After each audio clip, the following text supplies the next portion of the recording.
नमस्कार दोस्तों, स्वागत है आपका फिर से एक और नए वीडियो में। दोस्तों आज के इस वीडियो में हम एक बहुत ही इम्पोर्टेंट इशू को डिस्कस करने वाले हैं। दोस्तों आज का जो टॉपिक है वो है फंडामेंटल ड्यूटीज़ यानी कि मौलिक कर्तव्य। दोस्तों हम अक्सर अपने अधिकारों को तो हमेशा डिस्कस करते हैं या हमेशा बोलते हैं, जैसे कि हम बात बात में कहते हैं कि हमें freedom of speech and expression है, हमें बोलने की आज़ादी है, हमें अपने रिलीजन यानी अपने धर्म को पालन करने यानी उसे मानने का अधिकार है। हम इस तरीके से कई बार अपने अधिकारों को गिनाते फिरते हैं, बट साथ ही साथ दोस्तों हमें ये भी जानना होगा कि जिस तरीके से कॉन्स्टिट्यूशन में फंडामेंटल राइट्स यानी कि मौलिक अधिकार दिए गए हैं, ठीक उसी प्रकार से कॉन्स्टिट्यूशन में मौलिक कर्तव्य को भी रखा गया है। सो दोस्तों आज के इस वीडियो के माध्यम से हम ये जानने का प्रयास करेंगे कि फंडामेंटल ड्यूटीज़ कौन कौन से होते हैं और इसके जो क्या क्या इंपॉर्टेंट फीचर्स हैं। साथ ही साथ हम देखेंगे कि इससे रिलेटेड जितने भी इम्पॉर्टेंट फैक्ट्स हैं उन सारे फैक्ट्स को हम डिस्कस करेंगे। देखेंगे कि फंडामेंटल ड्यूटीज़ है वो हमारे कॉन्स्टिट्यूशन में कैसे इवॉल्व हुआ, क्या ये संविधान में शुरू से था या इसे बाद में जोड़ा गया। इन सारी चीज़ों को हम अच्छे से डिस्कस करेंगे। सो दोस्तों वीडियो काफ़ी ज़्यादा इन्फॉर्मेटिव एंड इंटरेस्टिंग होने वाला है, सो प्लीज़ वीडियो को लास्ट तक जरूर देखें। सो दोस्तों आइए वीडियो को स्टार्ट करते हैं। दोस्तों बतौर भारत के नागरिक होने के नाते हमें अपने फंडामेंटल राइट्स तो जानने ही चाहिए, साथ ही साथ हमें अपने जो कर्तव्य हैं उसे भी जानना जरूरी है। सो दोस्तों आइए हम अपना जो फंडामेंटल ड्यूटीज़ है यानी मौलिक जो कर्तव्य हैं उससे रिलेटेड कुछ इंपॉर्टेंट फैक्ट्स को समझते हैं। सबसे पहले अगर हम बात करते हैं फंडामेंटल ड्यूटीज़ के बारे में, तो मैं यहाँ पे आपको बता दूँ कि जो फंडामेंटल ड्यूटीज यानी जो मौलिक कर्तव्य हैं वो संविधान में शुरू से नहीं था। यानी कि जब हमारा संविधान बन के तैयार हुआ था 26 नवंबर 1949 में बना था और 26 जनवरी 1950 में ये इसको इम्प्लीमेंट किया गया था, तो उस समय फंडामेंटल ड्यूटीज का प्रोविज़न नहीं था हमारे कॉन्स्टिट्यूशन में। यानी कि इतना तो श्योर हो गया कि इसे बाद में जोड़ा गया है। तो दोस्तों आइए देखते हैं।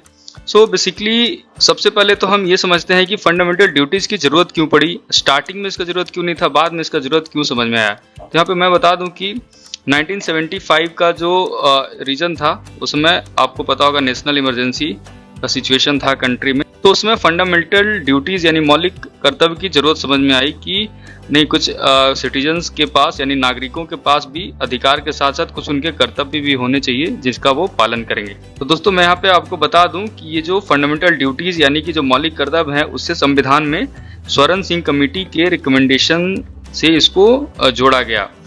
आइए देखते हैं, जब कमेटी ने रिकमेंड किया कि लोगों के लिए कुछ सर्टेन सेट ऑफ ड्यूटीज़ होने चाहिए, तो उसके लिए अब उस चीज़ को ऐड करने के लिए कॉन्स्टिट्यूशन में अमेंडमेंट यानी संविधान का संशोधन किया गया। तो उसमें 42nd अमेंडमेंट एक्ट हुआ जो कि 1976 में किया गया और इसमें संविधान का संशोधन करके फंडामेंटल ड्यूटीज़ यानी मौलिक कर्तव्य को जोड़ा गया। तो अभी जो फंडामेंटल ड्यूटीज़ है वो संविधान के पार्ट 4A में इसको ऐड किया गया है, और अगर हम आर्टिकल की बात करें तो आर्टिकल 51A में इसे ऐड किया गया है। तो ये हमारा यहाँ पे क्लियर हो गया कि जो फंडामेंटल ड्यूटीज़ है उसकी कॉन्स्टिट्यूशनल पोजीशन क्या है।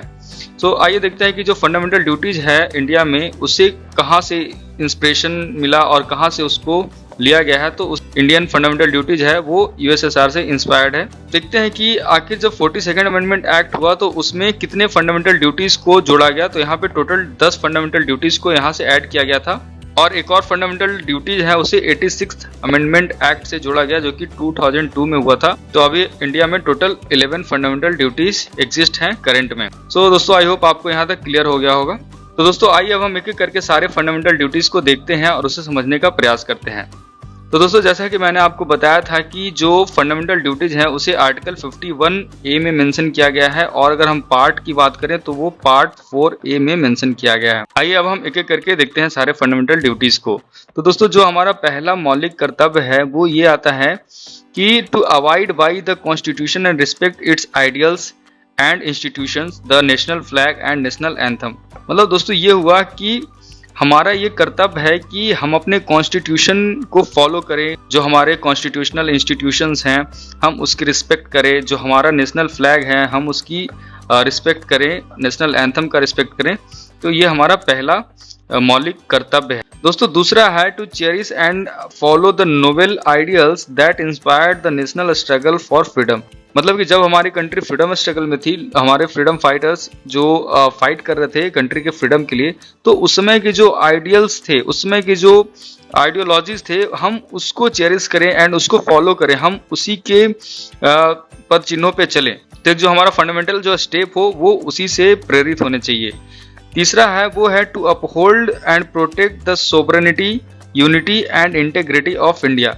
मतलब दोस्तों, इंडिया अब एक पूरे तरीके से एक इंडिपेंडेंट कंट्री है, एक रिपब्लिक है, यहाँ पे किसी का भी कोई दबाव नहीं चलेगा और ये पूरे तरीके से सोवरेन है। दोस्तों, सोवरेन का मतलब ही होता है कि जो कंट्री है वो अपने आप में इंडिपेंडेंट है, किसी का कोई प्रेशर नहीं होगा, अपने हिसाब से काम करेगा, चाहे तो वो अपनी अगर एक टेक्निकल डेफिनेशन की बात करें तो सोवरेनिटी मतलब यही होता है कि कोई भी कंट्री इतनी एलिजिबल हो कि वो चाहे तो अपनी टेरिटरी है वो किसी को सीड कर सकती है या फिर दूसरे टेरिटरी को एक्वायर कर सकती है, इतनी इसके पास पावर होगी। तो ये हो गया यूनिटी का, तो मतलब आप समझ ही रहे हो, एंड इंटीग्रिटी को मेंटेन करके रखे आपस में। दोस्तों, चौथा जो है फंडामेंटल ड्यूटीज वो है to defend the country and render national service when called upon. समझ में आ ही रहा होगा कि जब नेशनल सर्विस की जरूरत हो तो नेशन फर्स्ट वाली जो आइडियोलॉजी है वो होनी चाहिए।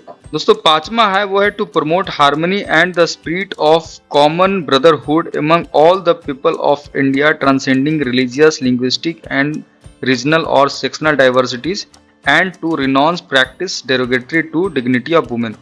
दोस्तों, जैसा कि आपको पता है कि इंडिया है वो उसमें काफ़ी सारे डाइवर्सिटीज हैं। मतलब इंडिया को तो कहा ही जाता है कि हमारा जो कंट्री है वो यूनिटी इन डाइवर्सिटी है। मतलब कि इंडिया में डिफरेंट रिलीजन के लोग रहते हैं, डिफरेंट लैंग्वेजेस बोलने वाले लोग रहते हैं, यहाँ पे मल्टीपल कास्ट हैं, अलग अलग कल्चर प्रैक्टिस करते हैं लोग। तो यहाँ पे इंडिया में काफ़ी ज़्यादा डाइवर्सिटी है। तो जो हमारा पांचवा जो मौलिक कर्तव्य है वो यही कहता है कि जितनी भी डाइवर्सिटी होने के बावजूद भी हमें हार्मनी प्रमोट करना है। मतलब हमें एक भाईचारे की भावना को लोगों में प्रेरित करना चाहिए, और साथ ही साथ यह है कि कुछ ऐसा प्रैक्टिस, कोई भी ऐसा प्रैक्टिस जो हम एज ए सोसाइटी करते हैं जो विमेन यानी महिलाओं के डिग्निटी, उनके आत्मसम्मान के को नीचा दिखाने का काम करती है, इस तरीके की कोई भी प्रैक्टिस है उसे हम रोकेंगे या उसे हम रिनाउंस करेंगे, मतलब उसे हम खत्म कर देंगे।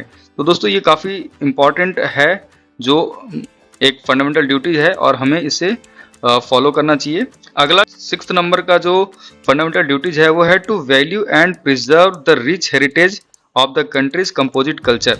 मतलब कि जो आपको पता है कि हमारा जो कल्चर है, इंडियन कल्चर बहुत ही एक रिच कल्चर है, तो हमें इस कल्चर को प्रिजर्व करना है। एक कंपोजिट कल्चर है, कंपोजिट कल्चर वही हुआ कि डिफरेंट कल्चर जब आपस में, दो डिफरेंट कल्चर जब आपस में मिलते हैं तो एक न्यू जो कल्चर बनता है उसे कंपोजिट कल्चर कहते हैं। तो हमें इस चीज़ को प्रिजर्व करना है, इसे हमें प्रमोट करना है। तो आइए अब हम 7th नंबर का देखते हैं फंडामेंटल ड्यूटीज। तो ये to protect and improve the natural environment including forest, lakes, rivers, wild life and have compassion for living creature. ये काफ़ी ज़्यादा इंपॉर्टेंट है।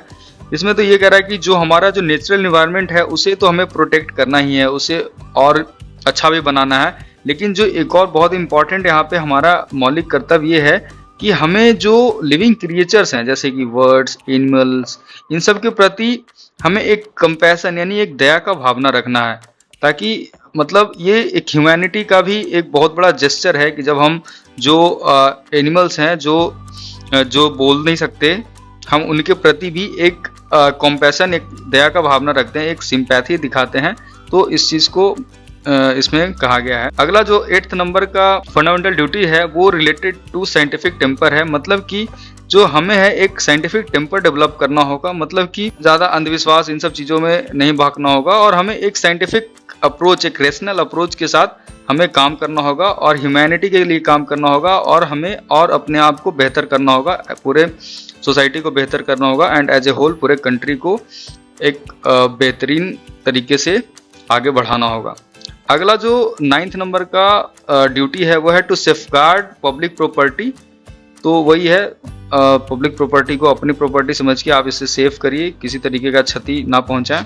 दोस्तों 10th नंबर का जो फंडामेंटल ड्यूटी है वो है to strive towards excellence in all sphere of individual and collective activity. मतलब वही है बेसिकली कि हमें अपने आप को एक्सेल करना है डिफरेंट स्फीयर्स में, ताकि एक जो नेशन हमारा है वो कॉन्स्टेंटली है वो राइज करते रहे, आगे बढ़ते रहे।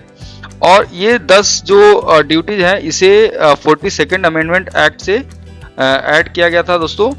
और एक जो लास्ट है जो कि 11th नंबर का फंडामेंटल ड्यूटी है उसे ऐड किया गया था 86 कॉन्स्टिट्यूशनल अमेंडमेंट एक्ट से, तो जो 2002 में लाया गया था दोस्तों। और इसके तहत एक काफी इंपॉर्टेंट फंडामेंटल ड्यूटी यानी मौलिक कर्तव्य को जोड़ा गया था, वो ये था कि to provide opportunity for education to his child और ward between the age of 6 to 14। मतलब ये हुआ दोस्तों कि आप अपने बच्चों को पढ़ने की अपॉर्चुनिटी प्रोवाइड करें। मतलब कोई भी बच्चा जो 6 साल से लेकर 14 साल की एज का है उसे आप एजुकेशन का एक प्रॉपर अपॉर्चुनिटी दीजिए, उसे पढ़ने का मौका दीजिए। तो इसे भी मौलिक कर्तव्य में जोड़ा गया था। तो दोस्तों मैंने काफी डिटेल में सारे ड्यूटीज को एक्सप्लेन किया, आई होप आपको समझ में आया होगा। तो दोस्तों आइए अब हम कुछ फंडामेंटल ड्यूटीज के जो इंपॉर्टेंट फीचर्स है उसको देखते हैं। तो दोस्तों बेसिकली यहाँ पे 2 इंपॉर्टेंट फीचर हैं फंडामेंटल ड्यूटीज के, तो आइए दोनों को एक एक करके देखते हैं।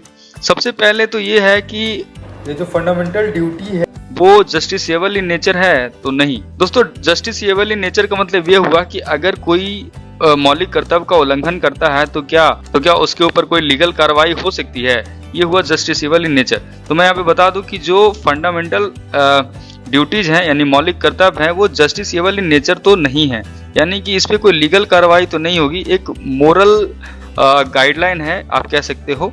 तो ये हुआ पहली बात कि ये जस्टिसेबल नहीं है। लेकिन हाँ वहीं जो हमारा जो फंडामेंटल राइट है वो जस्टिसेबल इन नेचर है, मतलब कि अगर किसी आदमी का फंडामेंटल राइट का वायलेशन होता है यानी उसका उल्लंघन होता है तो वो आर्टिकल 32 के तहत सीधे सुप्रीम कोर्ट जा सकता है और आर्टिकल 226 यानी 226 के तहत हाई कोर्ट में जाके अपील कर सकता है कि उसके जो मौलिक अधिकार है उसका उल्लंघन हुआ है। लेकिन फंडामेंटल ड्यूटीज यानी मौलिक कर्तव्य के केस में ये फीचर नहीं है। तो पहला एक इंपॉर्टेंट फीचर ये हुआ कि ये नॉन जस्टिसेबल इन नेचर है। दूसरा है वो है कि it is confined to the Indian citizen only.